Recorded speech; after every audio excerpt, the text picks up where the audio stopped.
Halo,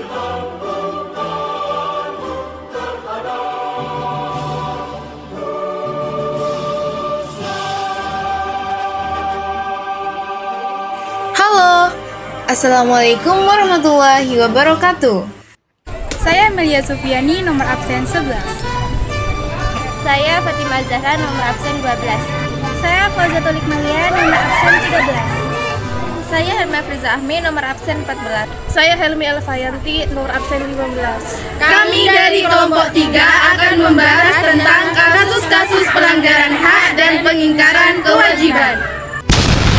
Kasus-kasus pelanggaran hak dan pengingkaran kewajiban. Hak dan kewajiban merupakan sesuatu yang tidak dapat dipisahkan, tetapi sering terjadi pertentangan karena adanya ketidakseimbangan antara hak dan kewajiban. Jika keseimbangan hak dan kewajiban tidak terwujud, kesenjangan sosial akan terjadi. Pada pembahasan kali ini, kita akan membahas 3 subbab pembahasan. Yang pertama, faktor penyebab pelanggaran hak dan pengingkaran kewajiban. Yang kedua, kasus-kasus pelanggaran hak warga negara. Yang ketiga, kasus-kasus pengingkaran kewajiban warga negara.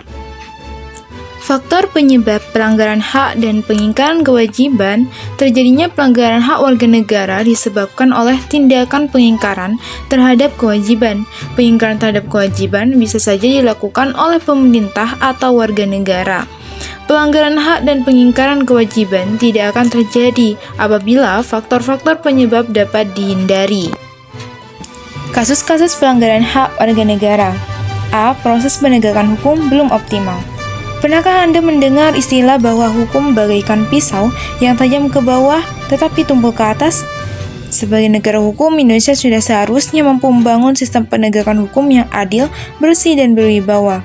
Artinya, setiap pelaku pelanggaran hak dan pengingkaran kewajiban warga negara akan mendapatkan sanksi sama untuk kasus yang sama dan sanksi yang berbeda untuk kasus yang berbeda. Pasal 27 ayat 1 Undang-Undang Dasar Negara Republik Indonesia tahun 1945 telah menyatakan bahwa semua orang berkedudukan sama di depan hukum. B. Tingginya tingkat kemiskinan dan pengangguran.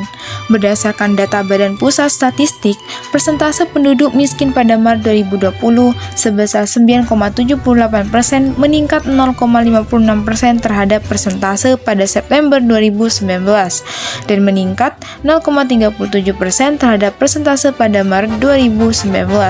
Kenaikan persentase kemiskinan menjadi indikator bahwa pertumbuhan ekonomi di Indonesia belum optimal.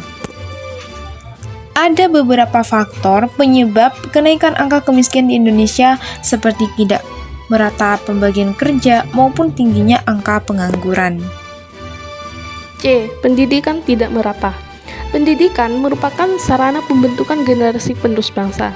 Kemajuan kualitas pendidikan menjadi indikator majunya suatu negara. Akan tetapi, ketidakmerataan pendidikan juga mengakibatkan kualitas masyarakat menjadi tertinggal dibandingkan negara lain. D. Pelanggaran hak cipta. Pernahkah Anda melihat istilah copyright pada sebuah karya? Apakah Anda mengetahui arti istilah tersebut? Copyright atau hak cipta adalah hak eksklusif pencipta untuk mengatur, mengumumkan, atau memperbanyak hasil ciptaan atau informasi tertentu. Kasus-kasus pengingkaran kewajiban warga negara. Setiap warga negara akan memperoleh hak setelah melaksanakan kewajiban dengan baik. Akan tetapi, tidak jarang warga negara hanya mengetahui dan menuntut hak tanpa melaksanakan kewajiban.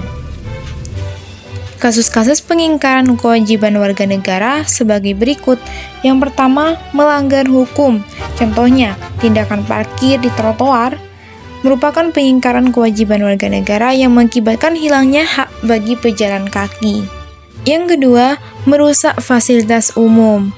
Hal tersebut sering terjadi ketika ada unjuk rasa yang berujung anarkis sehingga sangat merugikan bagi warga lainnya. Yang ketiga, tidak ikut serta pembelaan negara. Sebagai contoh, pengingkaran kewajiban terhadap pembelaan negara adalah seorang pelajar yang tidak rajin dalam menuntut ilmu.